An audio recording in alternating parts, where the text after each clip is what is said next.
मैं सुरेश महापात्र और आप देख रहे हैं आज की बात। आज हम बता रहे हैं छत्तीसगढ़ में शिक्षा को लेकर अग्नि परीक्षा की बात।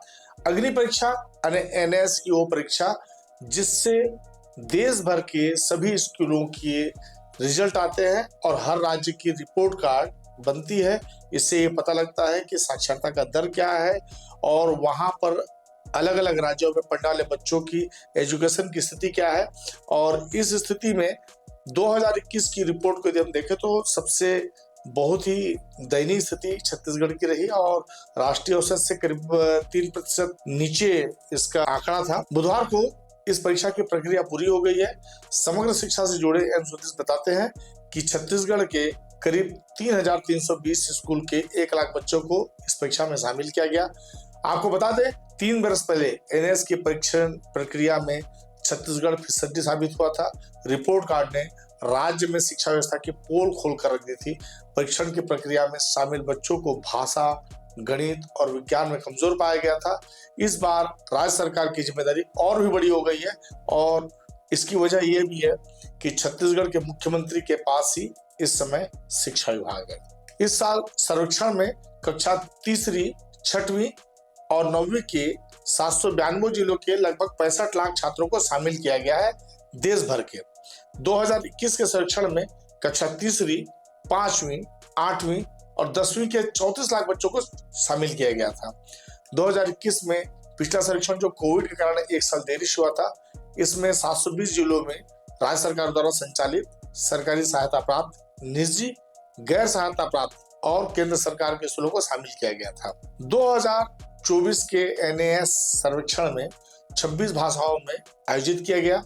सर्वेक्षण में पहले से मौजूद 20 भाषाओं असमिया, बंगाली, बोडो, अंग्रेजी, गारो, गुजराती, हिंदी, कन्नड़, खासी, कोंकणी, मलयालम, मणिपुरी, मिजो, नेपाली, उड़िया, पंजाबी, तमिल, तेलुगु और उर्दू में 6 भाषाओं कश्मीरी, संस्कृत, सिंधी, संथाली, मैथिली और डोगरी को जोड़ा गया है।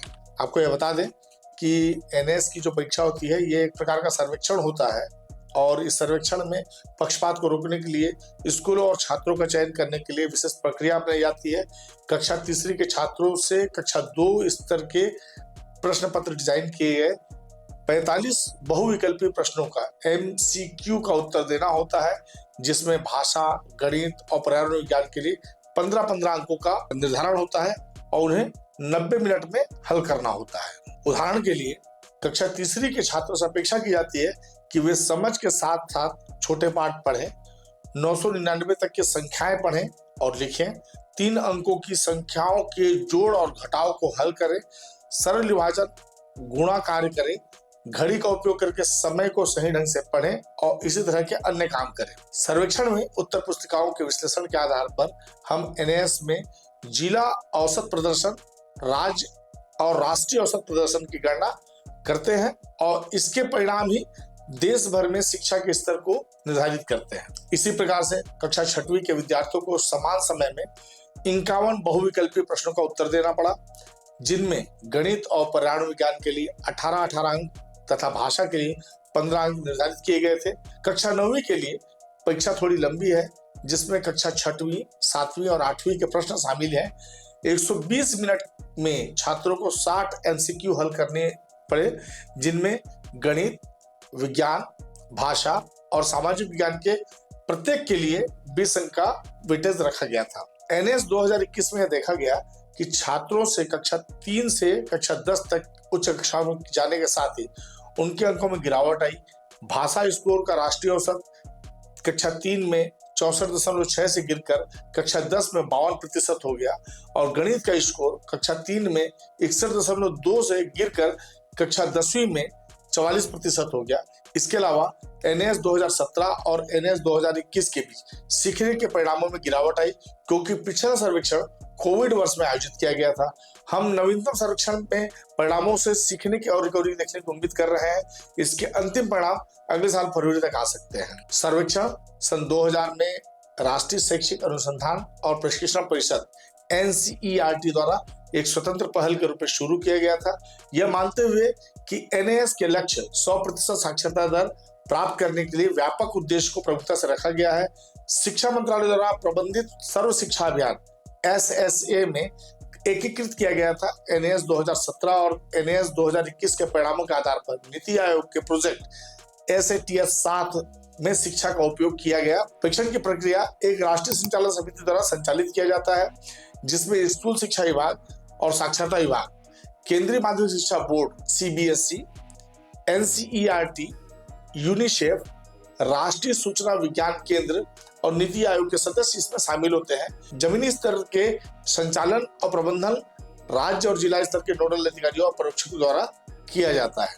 नेशनल रिपोर्ट कार्ड देखें तो 2021 में भारत की साक्षरता दर 73% पहुंच गई है। देश में शिक्षकों की संख्या 93,83,128 दर्ज की गई थी। छत्तीसगढ़ में 2021 के आंकड़ों के मुताबिक आबादी 2,55,00,000 पार हो चुकी है और साक्षरता का दर राष्ट्रीय औसत से करीब 3% कम है।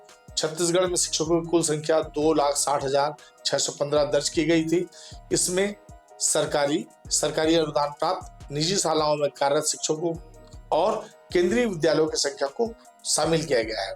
2021 के आंकड़ों के मुताबिक बीजापुर की साक्षरता दर 40.86%, दंतेवाड़ा 42.12%, बस्तर 54.4%, नारायणपुर 48.62%, कांकेर 70.29% दर्ज है। वहीं सुकमा और कोंडागांव के आंकड़े दर्ज नहीं है। इस वीडियो में देखिए अन्य जिलों का क्या हाल है। राज्य के सर्वाधिक साक्षरता वाले जिलों में बेमेतरा 79% साथ प्रथम स्थान पर है और बीजापुर 40.86% साथ अंतिम स्थान पर है। देखिए किस तरह से विषयवार छत्तीसगढ़ में शिक्षा का स्तर NAS रिकॉर्ड में राष्ट्रीय स्तर से गिरावट के साथ दर्ज है। परीक्षण में छात्र प्रश्नावली PQ, शिक्षक प्रश्नावली TQ और स्कूल प्रश्नावली SQ और उपलब्धि परीक्षण AT शामिल है। राष्ट्रीय उपलब्धि सर्वेक्षण NAS में शिक्षकों, छात्रों और स्कूलों पर लक्षित 3 अलग-अलग घटक शामिल किए जाते हैं। प्रत्येक समूह को विशिष्ट प्रश्नावली प्राप्त होती है, जिसमें स्कूल और शिक्षण के अनुभव, जनसांख्यिकी जानकारी, संबद्धता की स्थिति, पारिवारिक शिक्षा जैसे विषय शामिल होते हैं। प्रतिक्रियाओं को बाद की प्रक्रिया और मूल्यांकन के लिए optical mark recognition OMR sheet पर दर्ज किया जाता है। NAS कक्षा स्तर के आधार पर कई विषयों का मूल्यांकन करता है। कक्षा 3 और 5 के लिए विषयों में भाषा, गणित, पर्यावरण का अध्ययन शामिल है। कक्षा 8 के लिए विषय भाषा, गणित, विज्ञान और सामाजिक विज्ञान है। कक्षा 10वीं के लिए मूल्यांकन किए गए विषय आधुनिक भारतीय भाषा, गणित, विज्ञान, सामाजिक विज्ञान और अंग्रेजी है। यदि छत्तीसगढ़ की बात करें तो शिक्षा के क्षेत्र में केवल 2015 के NAS के परिणाम ही थोड़े उत्साहजनक रहे। इसके बाद लगातार 2 बार छत्तीसगढ़ की शिक्षा की स्थिति राष्ट्रीय औसत से काफी कम पाई गई। भाषा, गणित, विज्ञान तीनों ही क्षेत्र में बच्चों का प्रदर्शन निराशाजनक ही रहा है। इस बार प्रदेश में NAS को लेकर गंभीरता के साथ प्रयास किए गए हैं, पर इस परीक्षा की प्रक्रिया में जिस तरह से जटिलता है उससे यह तय करना कठिन होता है कि किस तरह से फिक्सिंग की जा सके। यानी इसमें किसी तरह की फिक्सिंग नहीं की जा सकती। यदि NAS के आंकड़े पहले से बेहतर होते हैं तो निश्चित तौर पर इसका श्रेय छत्तीसगढ़ सरकार के खाते में ही जाएगा।